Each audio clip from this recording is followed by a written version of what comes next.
Me vint donc la notion de pillage, à quoi j'avais toujours pensé, mais sans que Dieu m'eût éclairé sur elle. Et certes, je savais qu'est pillard celui-là qui brise le style en profondeur pour en tirer des effets qui le servent, effet louable en soi, car il est du style de te les permettre, lequel est fondé pour que les hommes y puissent charrier leurs mouvements intérieurs. Mais il se trouve que tu brises ton véhicule sous prétexte de véhiculer à la façon de celui-là qui tue son âme par des charges qu'il ne saurait supporter, alors que, par des charges bien mesurées, tu l'exerces au travail, et qu'il travaillera d'autant mieux qu'il travaille déjà.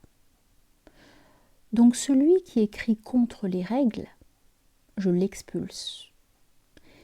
Qu'il se débrouille pour s'exprimer selon les règles, car alors seulement il fonde les règles. Or, il se trouve que l'exercice de la liberté, quand elle est liberté de la beauté de l'homme, est pillage comme d'une réserve.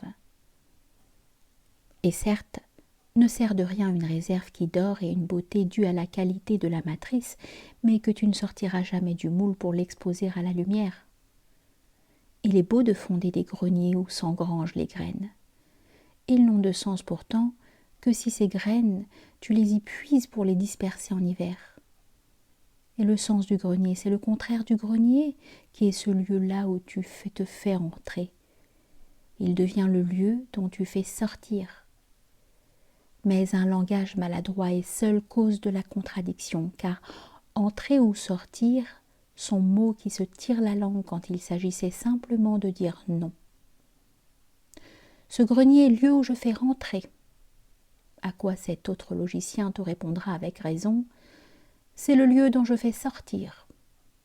Quand tu dominais leur vent de parole, absorbais leurs contradictions et fondais la signification du grenier en le disant amical des graines. Aussi ma liberté n'est que l'usage des fruits de ma contrainte, qui a seul pouvoir de fonder quelque chose qui mérite d'être délivré. Et celui-là que je vois libre dans les supplices puisqu'il refuse d'abjurer, et puisqu'il résiste en soi-même aux ordres du tyran et de ses bourreaux, celui-là, je le dis libre.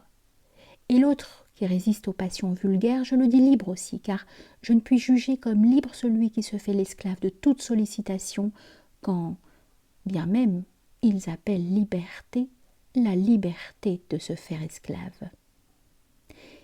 Car si je fonde l'homme, je délivre de lui des démarches d'homme. Si je fonde le poète, je délivre des poèmes. Et si je fais de toi un archange, je délivre des paroles ailées et des pas sûrs comme d'un danseur.